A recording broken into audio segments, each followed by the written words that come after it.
Hola, buenos días. Doctora Fernanda, ¿ya puedo comenzar?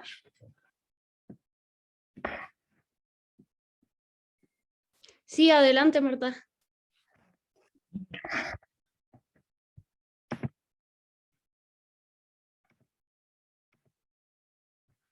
Sí. Listo. ¿Se puede ver mi pantalla?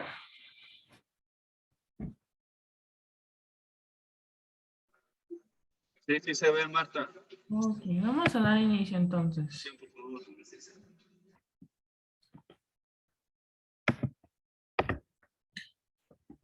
Muy bien, muy buenos días.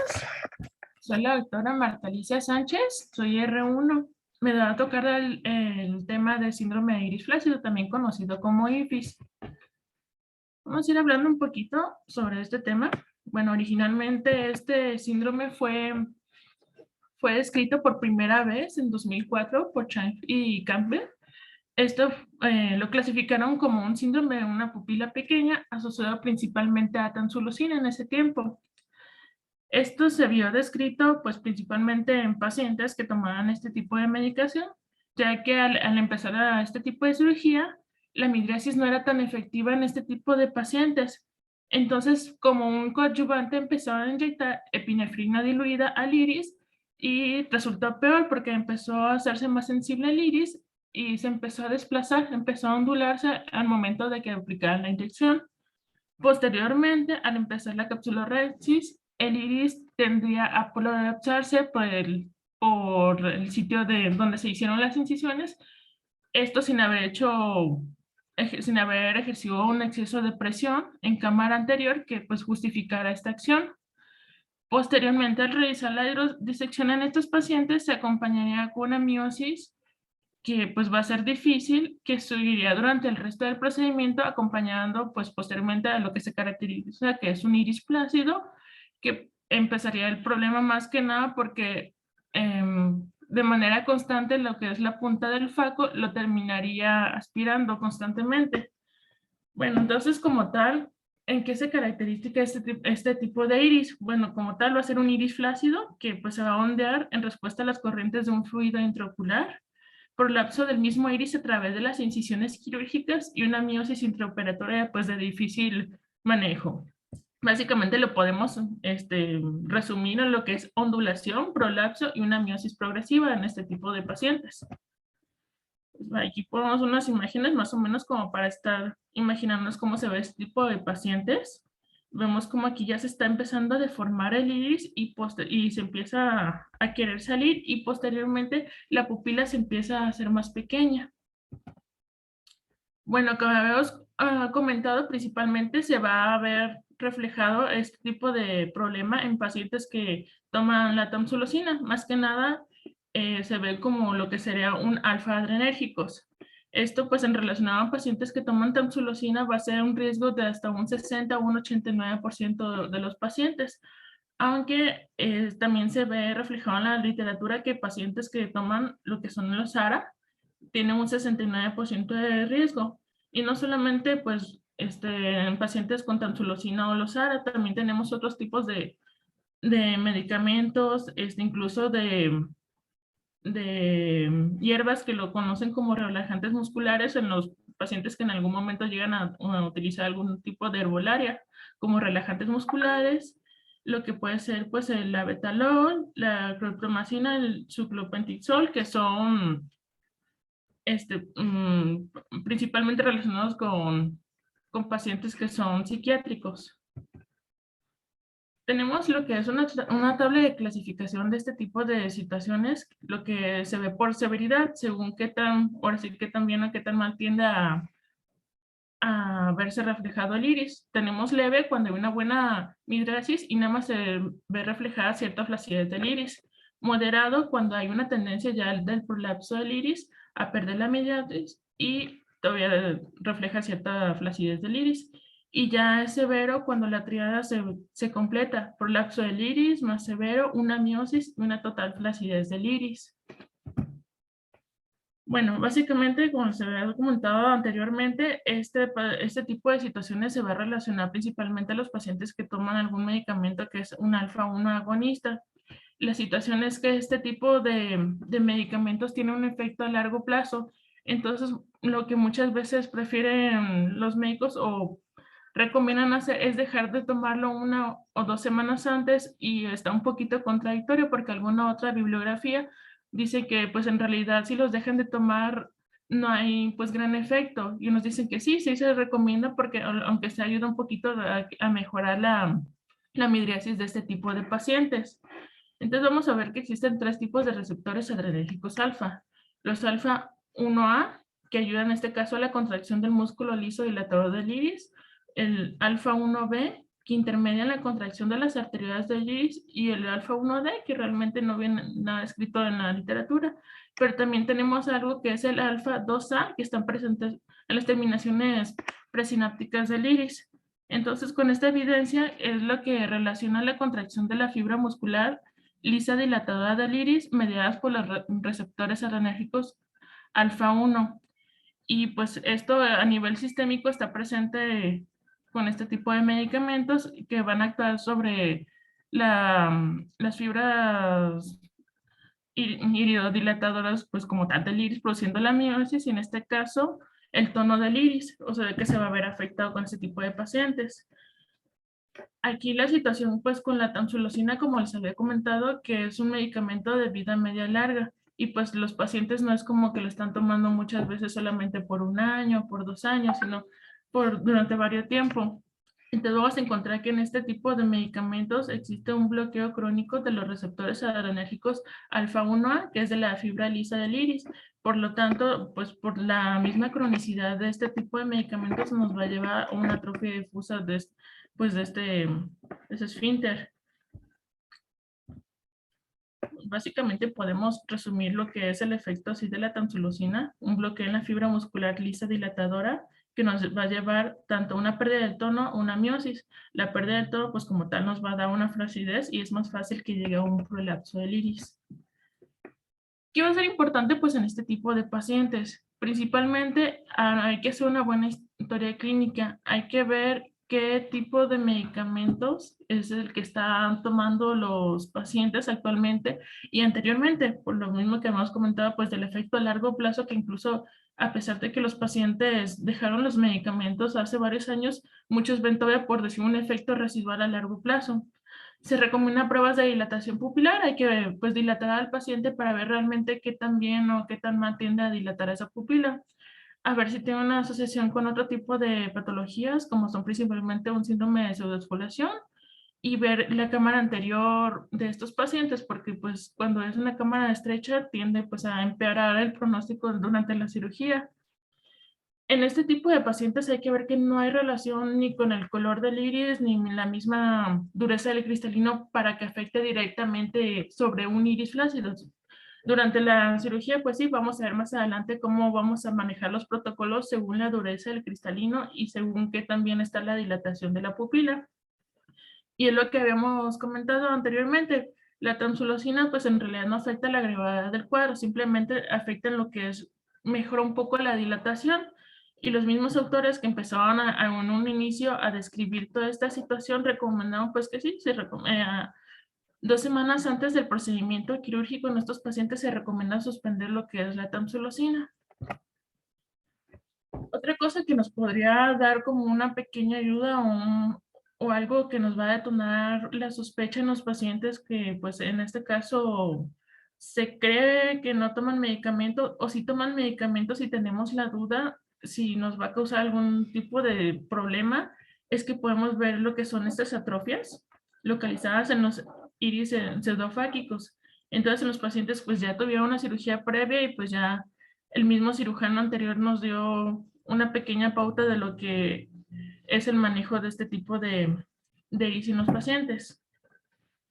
Bueno, en los manejos intraoperatorios, ya habíamos visto anteriormente en la clase de pacientes con glaucoma lo que son las intervenciones tradicionales para pupilas pequeñas. En este caso, a este tipo de pacientes no se le recomienda dar este tipo de tratamiento. ¿Por qué? Pues porque en este caso lo que es el iris empieza pues a estirarse, empieza a ser muy flácido, y este tipo de intervenciones lo único que va a hacer es lastimar el iris. En este caso, ¿qué vamos a hacer? Pues tenemos diferentes modificaciones en la técnica quirúrgica que les vamos a estar comentando posteriormente, lo que son del uso de alfa-adrenérgicos intracamerales, dispositivos viscoelásticos, quirúrgicos oftálmicos, retractores del iris y expansores pupilares, además de unas ciertas normas que nos recomiendan la literatura. Bueno, ¿cómo vamos a tener una sospecha en dado caso de que no tengamos nada a la mano que nos diga este paciente utiliza algún tipo de este medicamento que nos pueda dar una sospecha previa a la cirugía para, pues, para anteponernos a lo que nos podría llegar a pasar? Tenemos los signos tempranos que al momento, pues el paciente va a tener una pobre dilatación, como ya le hemos comentado, preoperatoria. El momento de que, pues queremos ayudarnos un poquito con la epinefrina intracamerular, al inicio de la cirugía, el iris es el que empieza a ondularse. Los signos también suelen iniciar ahora sí en la situación ya, pues ya un poquito más grave durante la hidrodisección, en especial si empezamos a poner viscoelástico de más en cámara anterior o hacerlo de una manera un poquito más agresiva. El iris es el que tiende a prolapsarse a través de lo que es de la incisión principal y posteriormente empieza a ser la miosis. Pues nuevamente dentro del preoperatorio se recomienda suspender la medicación de riesgo y pues en algunos casos la literatura se recomienda preparar previamente al paciente 2 días antes con lo que son primonidina y atropina cada 12 horas. En el manejo intraoperatorio pues habíamos comentado que tenemos diferentes medidas que nos podrían ayudar a este tipo de pacientes, que son medidas farmacológicas, de viscoelásticos, dilatadores del iris y pues las normas quirúrgicas. Vamos a ir viendo cada uno de ellos. De manera farmacológica, pues tenemos de vía intracameral lo que es la fenilefrina y la epinefrina, que estos son alfas agonistas. ¿Cómo vamos a utilizar esta? La fenilefrina va a ser una acción agonista sobre los receptores adrenérgicos alfa y lo que va a hacer es actuando, aumentando la rigidez del iris y la midriasis. Y esto no es tóxico para el endotelio. Aquí nos recomiendan diluir 7 gotas de fenilefrina al 2.5, libre de conservadores, para lo mismo proteger el endotelio, en 1 mililitro de solución salina balanceada. Cuando vemos que la pupila empieza a contraerse, se utiliza lo que es una mezcla de 2.5 mililitros de fenilefrina mezclado con 2 mililitros de solución salina balanceada para tratar de revertir esa miosis en casos moderados. La epinefrina vamos a utilizarla mezclando 9 mililitros de solución salina con 4 de epinefrina sin conservadores, una dilución del 1 al 1000 y 3 mililitros de lidocaína al 4% sin conservadores. Se inyecta 1 centímetro esperando 30 segundos antes de inyectar el viscoelástico. Y esto se puede combinar con lo que es la instalación de la atropina al 1%, 3 veces al día, 2 días antes de la cirugía con la epinefrina intracameral para tener mejores resultados de este tipo de dilatación. Otro que les había comentado, pues en los viscoelásticos. Principalmente se utilizan los de alta densidad, como es el hyaluronato sódico al 2.3% o la combinación de varios. Estos van a permanecer en lo que es en cámara anterior por más tiempo, dando pues espacio y una cierta rigidez al iris que nos permite facilitar la misma cirugía. Aquí nos están hablando de 2 tipos de viscoelástico en especial, lo que es el Hilon 5, que es ácido hialurónico, y el Viscoat, que es un tipo de viscoelástico. También la literatura nos confiere lo que son 2 tipos de técnica en particular que nos podrían ayudar cuando tenemos cierta dificultad para realizar lo que es la técnica de la cirugía de catarata. Tenemos algo que se llama el escudo de Arshinov, que vamos a inyectar el Viscoat, después el Hilon 5, que va a expulsar el mismo Viscoat al endotelio para hacer una especie de escudo de protección, y en la periferia para impedir que el viscoelástico se empiece a salir por las incisiones y hacer como una especie de sello. Al final vamos a poner solución balanceada o lidocaína entre la cápsula y el Hilon 5 para crear un espacio que facilite la capsulorhexis. Y tenemos la técnica de donut, que se utiliza el Hilon en la periferia sobre el iris y el centro lo vamos a estar rellenando con un agente dispersivo que va a resistir mejor la aspiración durante la cirugía, que va a ser ahora sí, una dona que va a estar retrasando la salida del mismo material. Unas recomendaciones que nos están haciendo también es que hay que estar evitando los parámetros de alto flujo y vacío, pues por lo mismo para evitar que movimientos tan agresivos empiece a hacer que el iris empiece a prolapsar. El tipo de viscoelástico, por lo general, como lo habíamos comentado, es de alta densidad, tiene a obstruir la punta del faco, por lo que pues en dado caso podría llegar hasta una quemadura incisional. Es un poquito menos agresivo inyectar solamente el Bisquad en poca cantidad para realizar la capsulorhexis y se deja salir el viscoelástico para realizar posteriormente la hidrodisección. Antes de realizar la facomulsificación como tal, inyectar un poquito del que es el Hilon 5 que desplaza al Bisquad al endotelio y a periferia, que es lo que habíamos comentado de una de las técnicas. Se puede utilizar el Hilon 5 solo o asociado al Bisquad, ya que se consigue una midriasis, por decir de manera, con el mismo viscoelástico adicional a las medidas que habíamos comentado anteriormente y un mayor bloqueo para evitar el prolapso del mismo iris. Tenemos otras medidas que son los dilatadores mecánicos del iris, que son los que más se recomiendan, que los han descrito como el único método que es 100% efectivo con el inconveniente de que pues alarga un tanto el tiempo quirúrgico en este tipo de pacientes. Tenemos tres opciones. Tenemos los ganchos del iris, los expansores pupilares y los anillos de Mayugin. Estos que estamos viendo aquí pues son los ganchos del iris, son los más utilizados para mantener pues mecánicamente la pupila de manera más amplia. Hay desechables de nylon 6 ceros o podemos utilizar unos reutilizables. Estos se deben implantar en disposición de rombo. Aquí no pues lo estamos viendo como si fuera una especie de cuadro, pero se recomienda para este tipo de situaciones que están en una disposición de rombo, situados en la zona subincisional para evitar pues que la misma punta del faco esté rozando constantemente el iris. Tenemos expansores pupilares, tenemos de diferentes tipos, como puede ser el anillo pupilar de Morcher, el anillo de Gretel o el Perfect Pupil. Estos pueden ser inyectados. La desventaja de estos es que es un tanto complicado ubicarlos lo que son las pupilas menores de 4.5 milímetros o si tenemos una cámara anterior muy estrecha. El anillo de Mayugin, que ahorita les voy a enseñar una foto de estos, son un poquito más sencillos, rápidos y eficaces. Son unos dispositivos de muelle cuadrangular con bucles en las esquinas que se van a situar en el reborde pupilar, pues haciendo que la pupila se expanda. Se fabrican por lo general de polipropileno de 5 ceros y se aplican en un inyector que también nos va a ayudar a retirarlos al momento de que termine la intervención. El anillo se coloca pues fácilmente y mantiene una dilatación estable de unos 6 milímetros durante todo el procedimiento, que serían estos. Entonces es como la formación de rombo que habíamos comentado al principio que se puede utilizar en lo que son los retractores del iris en los ganchos. ¿Cuándo se recomienda utilizar estos tipos de expansores pupilares? Principalmente nos daba indicaciones para son los ganchos retractores, que son pues los que tienen mejor, por decir, tienen una mayor facilidad para usar. Se van a ver pues recomendados cuando la dilatación es menor de 5 milímetros, cuando el paciente tiene un síndrome de subdesfoliación severa o una cámara anterior muy estrecha o es una catarata muy dura y pues la dilatación es muy mala dentro de este tipo de pacientes.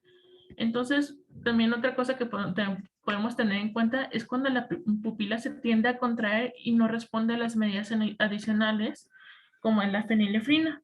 En este caso, pues cuando se utiliza este tipo de expansores hay que tener cuidado de no tomar el reborde de la rexis, porque a veces no se tiende a ver al realizar este tipo de intervenciones y nos podemos llevar este borde. Otra situación pues que les había comentado son normas quirúrgicas, que son cierto tipo de medidas para evitar lo más posible las complicaciones en este tipo de pacientes. Lo que son incisiones precisas, por decirlo lo más justo posible, para evitar por lo mismo un prolapso del iris, que sean valvuladas y anteriores para dificultar el prolapso, como les había comentado. Realizar una hidrodisección, aquí se los pongo en negritas casi mayúsculas porque es el paso más delicado, es cuando empieza a verse con mayor frecuencia este tipo de complicaciones en los pacientes, que sea lo más delicado posible para evitar el movimiento del iris y utilizar, algunos recomiendan muy poca cantidad de viscoelástico. Se puede hacerlo en diversas zonas, como si fuera una hidrodisección multizonal, para repartir la salida de la solución salina balanceada entre 160 grados del saco cápsula, afectado pues de una manera un poquito menos agresiva a este iris. Y pues como habíamos comentado anteriormente, no se recomiendan maniobras de estiramiento pupilar ni esferotomías parciales que se pueden utilizar en otro tipo de cirugías de pupila pequeña. Vamos a utilizar unos parámetros de facomulsificación un poco más bajos de los normales. Aquí nos está dando parámetros de irrigación, de flujo, de aspiración y de vacío. Que la irrigación sea de 60 a 65 centímetros de altura, un flujo de aspiración de 20 centímetros y un vacío de 200 a 250 milímetros de mercurio. También nos recomienda la misma literatura que la técnica más adecuada en este tipo de pacientes, pues también hay que ver el tipo de catarata que tiene, qué tan blanda o qué tan madura se encuentra, es la de Divide vencerás. Otras alternativas que podemos tener es el ultrasonido torsional con sistema DOSIN. ¿Por qué? Pues porque simplemente este tipo de sistema va a disminuir la repulsión y va a necesitar menos vacío para mantener pues el material del cristalino en la punta del faco por mayor tiempo. Menor infusión, pues para mantener la estabilidad de cámara interior, y en cataratas muy duras donde se necesitan las técnicas de chop o de pre-chop, se puede facilitar utilizar retractores del iris pues con unos parámetros normales.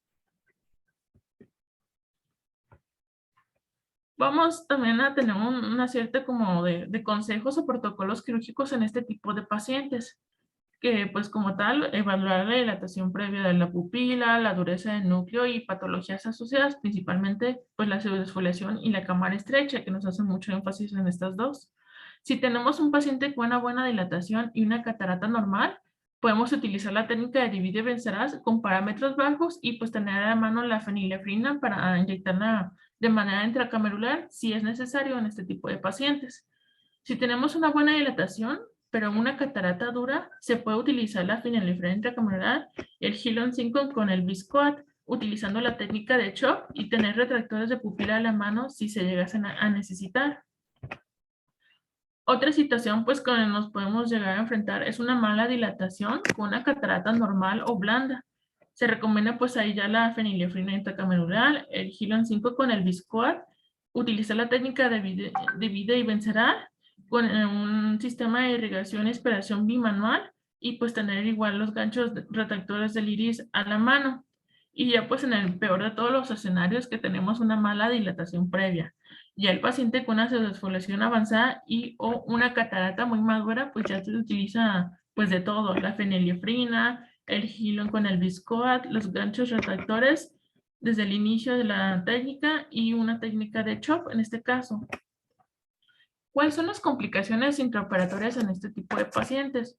Este tipo de pacientes tienen mayor riesgo, pues lo que es la ruptura de la cápsula posterior en un 12% por la dificultad de las técnicas, una alteración sonular, pues la misma flacidez del iris, pérdida de vitrio, retención de fragmentos del núcleo por la dificultad de este tipo de técnica, una iridodiálisis, que es como la que estamos viendo aquí en la imagen, un ifema o pues en el peor de los casos una pérdida del endotelio corneal.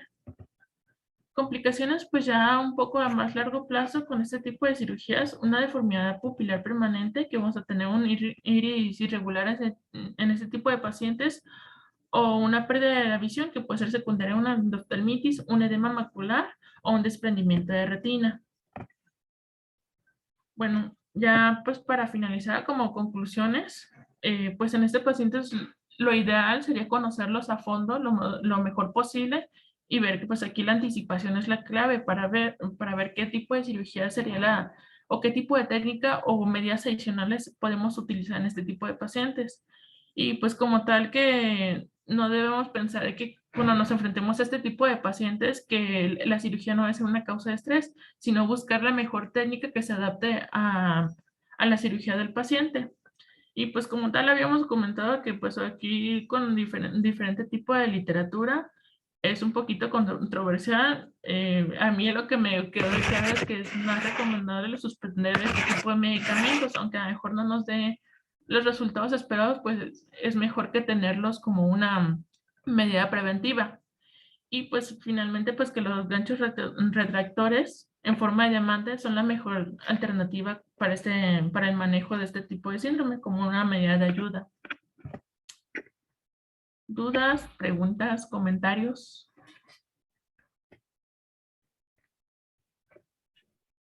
Muy buena presentación, Marta. Estuvo muy, muy completo.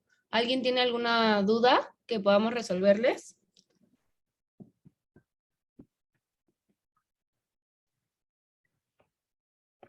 ¿Cuál es su opinión, doctora, sobre este tipo de medicamentos? ¿Vale la pena o realmente no vale la pena suspenderlos antes? Pues mira, así como tú lo comentaste, en todas las literaturas la verdad es que difieren. Unos dicen que sí, otros dicen que no, pero pues yo pienso que sí, que no está de más suspenderlo, pues igual y podemos detenerlo un poquito. No como tal, porque como mencionaste, la tamsulosina es de efecto, tiene una vida media muy larga y como se ha visto, pues causa también ya atrofia del esfínter iridiano, pero pues yo creo que no está de más suspenderlo.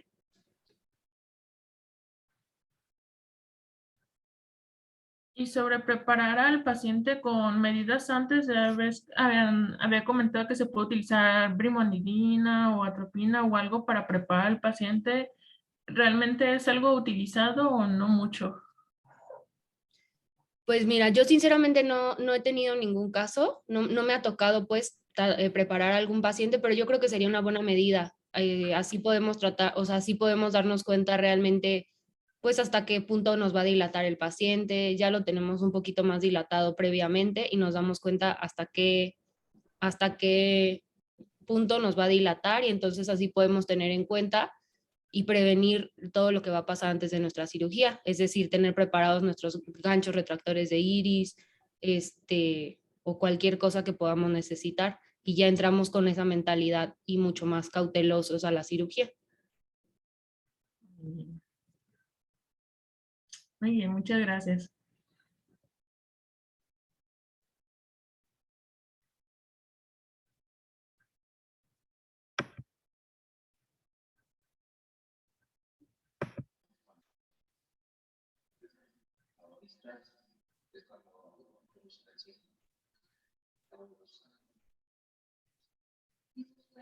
Bueno, pues si ya no tenemos más preguntas ni dudas, damos por terminada la clase. Muchas gracias, Marta. Y nada, ustedes, gracias.